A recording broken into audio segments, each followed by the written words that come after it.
This is a frequently asked question. Do we have to follow a madhab?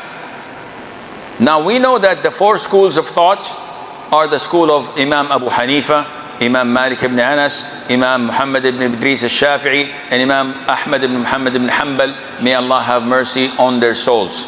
Now, were they mentioned in the Qur'an? No. Were they mentioned in the Sunnah? No. Are they the only schools of thought in existence? No. There are many, many schools of thought. Why are these the most prominent? Because they had students who served their school and spread it all over the world. Now, what is my role? Must I follow a madhab? Scholars say that people are of three categories. Category number one, they are a handful, and they are the scholars. People who are imam, not celebrities. No, I'm talking about imams like Al-Imam al-Thawri, like Imam Abdullah ibn Mubarak, like Al-Layth ibn Sa'ad, like Abu Hanifa, the great imams who have accomplished the highest levels of knowledge in all sciences of Islam. In Arab, لغة عربية, تفسير, أصول الفقه, الفقه المقارن, الحديث, السنة, مصطلح الحديث, everything. They have a huge amount of knowledge in. Such scholars don't need to ask because they have the know-how. Like a good mechanic. Starts the car, it doesn't start. Pops the hood, plays around, it works. He knows what's going on because he has first-hand experience. The second layer is the layer of the students of knowledge, which inshallah, I hope I am one of them. A very bad one and a very lazy one, but he's still considered to be a student. What is the definition of a student of knowledge? Student of knowledge who knows Arabic, knows tafsir, knows fiqh, knows, but not as a scholar. So I reach a corner or a hurdle, then nope, this is above my pay grade. I have to go to the sheikh. Scholar, so and so, what's the ruling on this? He gives me a ruling. I say, okay, scholar so and so, what's the ruling on this? I look into the four schools of thought, I research, I cross-examine. With my knowledge, I can reach a conclusion. I said, no, Abu Hanifa is right. His opinion is the strongest. Imam Ahmad, Imam Malik, Imam Shafi'i, in this, their evidences are not as solid. Due to the following reason, 1, 2, 3, 4. I already have my research paper because I've done my due diligence. And I have the experience and the knowledge that enables me to do so. Now, the third category is the vast majority of Muslims who do not know these sciences, and they cannot determine which one of these different views is correct. They can't. They don't have the ability. Now, me as a student of knowledge, or even a scholar, we're good at what we do. But when it comes to mechanics, it doesn't work.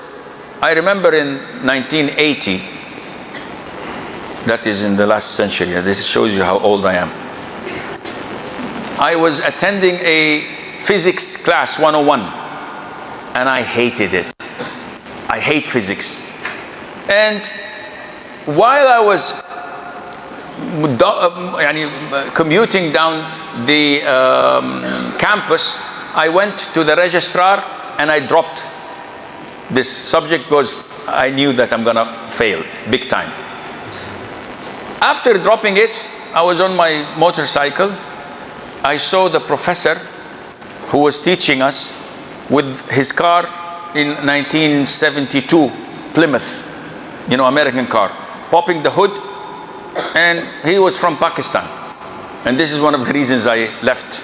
I could not understand what he was teaching us. So, Salaam alaikum, Professor Ahmed, or whatever. What's happening? He said, I don't know, the car is not starting. So I said, okay, let me look into it. He said the gear is jammed. The gear, they had the gear in the top, manual. 1, 2, 3, 4. So I went, I had experience in mechanics at the time. I reached down and there was a lever and I did tick and it was released. So I said, try it. So, oh my jolly good, it works. So alhamdulillah, it works. He thanked me a lot. I said, now you thank me after I dropped my subject? I can't register it back again. The issue is, he is a professor in quantum mechanics and physics and he's genius. But in car mechanics, he's a layman. To me, I'm a layman in medicine. I'm a layman in engineering. I'm a layman in everything. So you can be someone who is highly decorated doctor, but in Islam, you're a layman. As the majority, what to do? Here is when people say you have to follow a madhab, which is partially true, but it is not fully true. Why?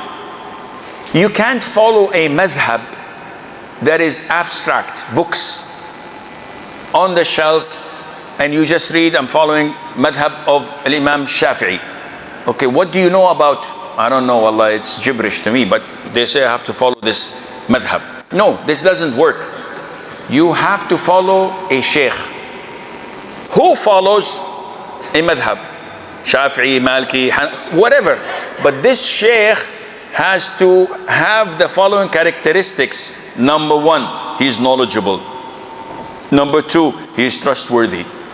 Number 3, you are fine with his moral conduct. And you make him your protection from hellfire on the day of judgment. Whatever he tells you, you say, fine. On the day of judgment, you will come. Allah says, why did you choose this? He said, Wallahi, I did not know. I'm a layman. I don't. And by the way, most of laymen are like this. They say, it's an issue of dispute, Sheikh, so I chose this opinion. On what account? Wallah, it sounded nice. You know, it doesn't sound nice. This is not religion. You have to worship Allah as He ordered you. So you can't pick and choose or cherry pick whatever you want.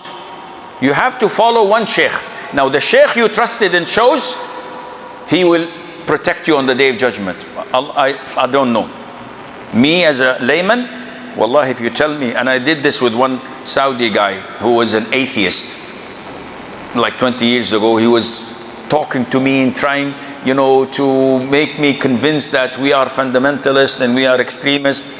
And he's disregarding Islam, Qur'an, and he's talking about politics and he's saying, why is this happening? Say, Akhi, you don't even know the basics of Islam, let alone to speak about politics, about economy, you're ignorant. He said, no, you guys want to have a monopoly. You are, like the monks and the priests, considering everything is yours. Islam is an easy religion. I said, Akhi. And he says, Allah says, إِنَّمَا الْأَعْمَالُ بِالنِّيَّاتِ. I said, very good. Which surah? I said, huh? I said, which surah? I said, I don't memorize the Quran. But he said, إِنَّمَا الْأَعْمَالُ بِالنِّيَّاتِ. Akhi, this is a hadith, not an ayah. I said, Wallah, nobody informed me, Akhi. I said, you don't know the difference. And you're an Arab, you're a Saudi. You don't know the difference between an ayah and a hadith. And you want to talk about politics, about the economy, about this. This shows you that laymen must take someone to guide them to Allah Azza wa Jal, but they cannot cherry pick. Sheikh, I watched the video of Sheikh so-and-so and I'm following him. But I follow you in other things. You should follow scholars. Scholars like Bin Baz. Khalas, whatever Bin Baz says, I'm with him. Bin Uthaymeen, alhamdulillah, Sheikh Bin Uthaymeen's books and fatawas are covering 95% of all what you need. You don't have to reinvent the wheel. But when you keep on choosing and selecting things you like and you dislike according to your whims and desires, this is when you are in deep, deep trouble, and Allah knows best.